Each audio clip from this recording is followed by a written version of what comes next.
Hi everyone, welcome to Roja's kitchen. இன்றைக்கி நம்ம கிச்சனில் பார்த்தீங்க அப்படின்னா நாட்டுக்கோழியை எப்படி க்ளீன் பண்ணுறது அப்படின்னு சொல்லிட்டு தான் பார்க்க போகிறோம். அதுக்கு இப்போ நான் வந்து 1 ஸ்பூன் அளவுக்கு மஞ்சத்தூள் எடுத்திருக்கேன்.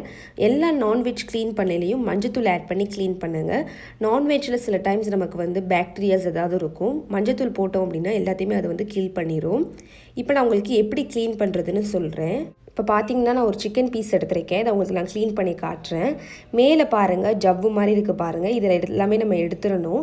நீங்கள் மஞ்சத்தூள் ஆட் பண்ணால் மட்டும்தான் வந்து இது நம்ம ஈஸியாக எடுக்கிற மாதிரி இருக்கும். மஞ்சத்தூள் ஆட் பண்ணல அப்படின்னா வந்து மேலே இந்த மாதிரி வந்து நிற்காது. ஸோ மஞ்சத்தூள் ஆட் பண்ணிட்டீங்க அப்படின்னா ஈஸியாக நமக்கு தெரியும். அதனால் நம்ம எடுத்துடலாம் அதை.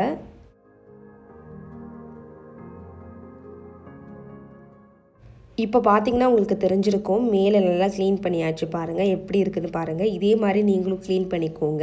இப்போ நம்ம இதை வந்து வேறு ஒரு பாத்திரத்தில் மாற்றிக்கலாம். மாற்றிட்டு மற்ற சிக்கன் பீஸ் எல்லாத்தையுமே நம்ம க்ளீன் பண்ணிக்கலாம். சில டைம் நம்ம கடையில் சொல்லியிருந்தாலும் தோல் எடுங்கன்னு சொல்லியிருந்தாலும் சில சிக்கன் பீசஸில் வந்து தோல் இருக்கும். உங்களுக்கு தோல் பிடிக்கல அப்படின்னா நீங்கள் இந்த மாதிரி கையை வச்சு இழுத்திங்கனாவே வந்துடும். ஸோ தோல் பிடிச்சவங்க நீங்கள் அப்படியே வச்சு சாப்பிட்லாம் க்ளீன் பண்ணிவிட்டு. தோல் பிடிக்காதவங்க இந்த மாதிரி கையை வச்சு இழுத்திங்கனாலே வந்துடும்.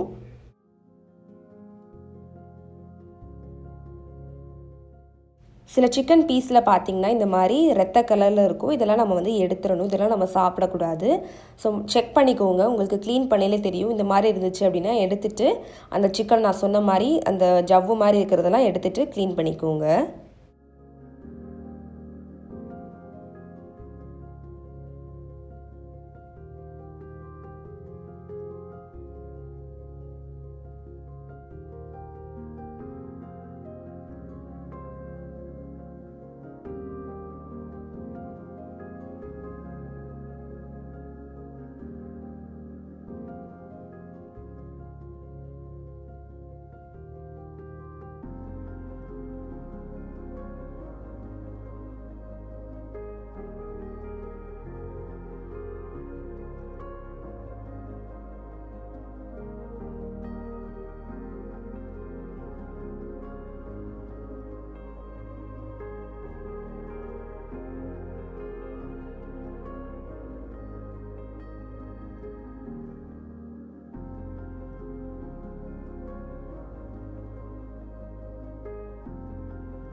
இப்போ பார்த்தீங்கன்னா நான் சிக்கன் பீசஸ் எல்லாத்தையுமே நல்லா க்ளீன் பண்ணிட்டேன் பாருங்கள்.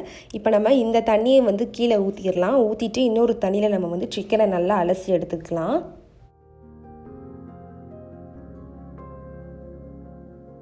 இப்போ நான் தண்ணியில் வந்து நம்ம க்ளீன் பண்ணி வச்சுருக்க சிக்கன் பீசஸை வந்து அலசி எடுத்துக்க போகிறேன்.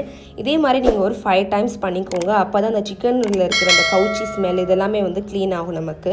தண்ணியை வந்து பார்த்திங்கன்னா ஃபஸ்ட் டைம் நம்ம வந்து அலசி எடுக்கையில் பார்த்திங்கன்னா ரொம்ப அன்கிளியராக இருக்கும். உங்களுக்கே பார்த்தா தெரியும். இது மாதிரி தான் இருக்கும். நீங்கள் 5th டைம் பண்ணையில் பார்த்திங்கன்னா ஓரளவுக்கு வந்து க்ளீன் ஆயிரும், தண்ணி கிளியராக இருக்கும் தண்ணி.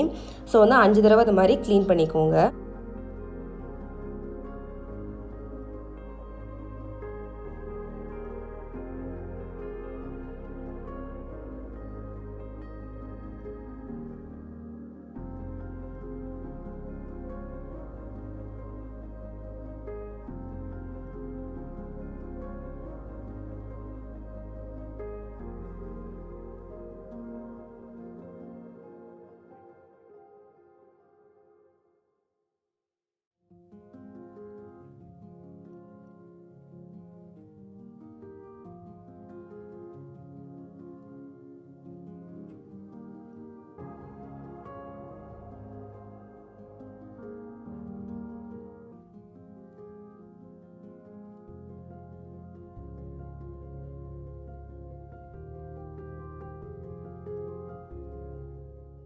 இப்போ நான் சிக்கன் பீசஸை 5 தடவை தண்ணியில் க்ளீன் பண்ணி எடுத்துட்டேன். பாருங்கள், தண்ணி ஓரளவுக்கு கிளியராக இருக்குது பாருங்கள். நம்ம ஃபஸ்ட் டைம் வந்து க்ளீன் பண்ணையில் எவ்வளோ அன்கிளியராக இருந்துச்சு நீங்களே பார்த்தீங்க. ஸோ இதே மாதிரி நீங்களும் 5 தடவை சிக்கனை க்ளீன் பண்ணிக்கிட்டால் தான் சிக்கனில் எந்த பாக்டீரியாவும் இருக்காது, கவுச்சி ஸ்மெல் எதுவுமே உங்களுக்கு வராது.